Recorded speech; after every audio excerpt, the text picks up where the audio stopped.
We'll do that. Bismillah, alhamdulillah, wa salatu wa salam ala rasulillah. My brothers,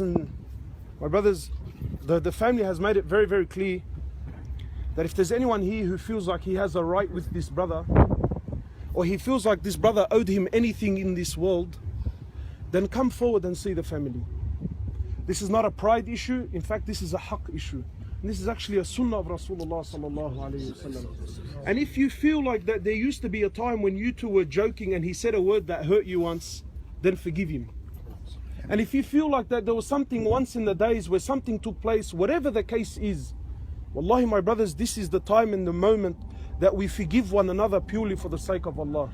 If there's anything right now that is going to benefit this brother, it is our dua and our forgiveness towards him, and asking Allah subhanahu wa ta'ala also to forgive him. My brothers, like we were mentioning before, you know, we come to the grave, we come to the cemetery now. For what purpose? Why are you here?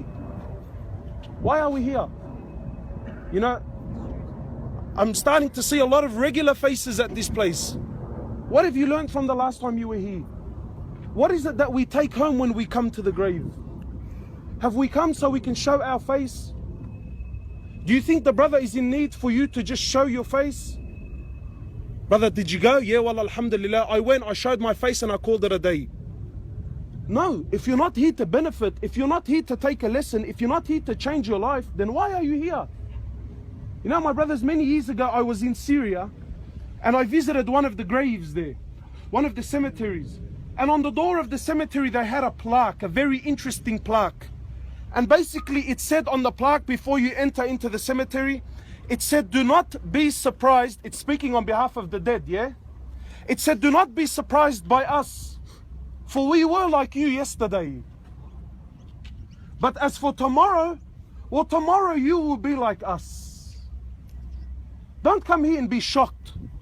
There's nothing to be shocked about. And don't feel sorry for brother. Wallahi, don't feel sorry for the brother. Rather, you should feel sorry for yourself. How are you living your life? And how will you leave? What is the purpose of our existence in this world, my brothers? What, to eat, to play, to wear nice clothes and a hectic watch and drive a mad car? Do you really think that Allah, hasha lillah subhanahu wa ta'ala, do you think Allah subhanahu wa ta'ala is that bored and he has nothing to do but to create these little human beings that will spend all their lives competing amongst one? Do you really think that that's the purpose of our existence? Or did Allah subhanahu wa ta'ala create us for something far greater? My brothers, life is not a joke. It's not a joke. You've been created for a reason. And we stand here now and I see many broken hearts and, you know, obviously the father standing next to me, whatever have you. But ask yourself really, now in this moment, what good is a house to this brother? What good is all the money in the world to this brother? What good is an AMG or a Lambo, whatever you want to call it? What good is that now to him? What good is a 6'2" blonde? It's of no benefit.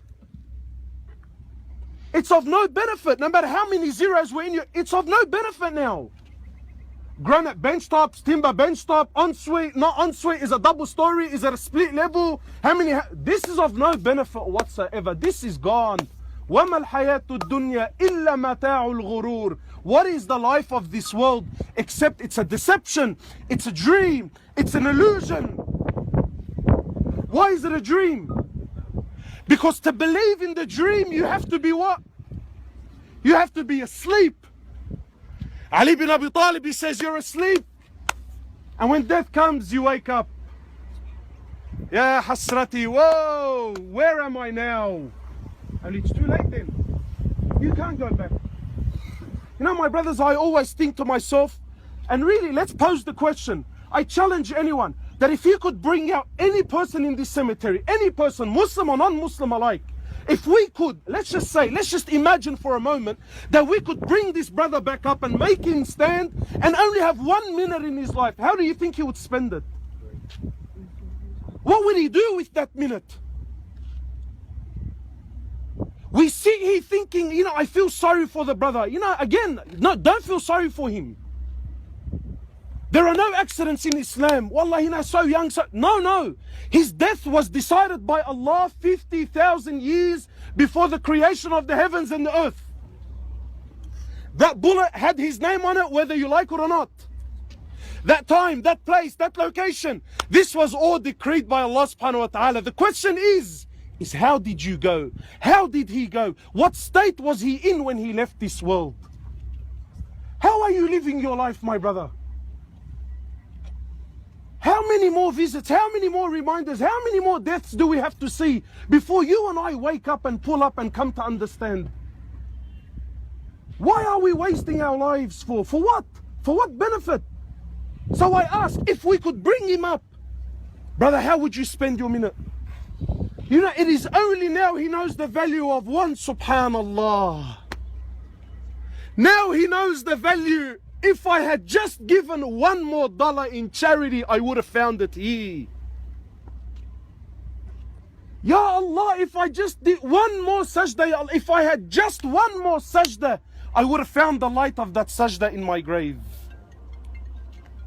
But now it's too late. Now it's too late.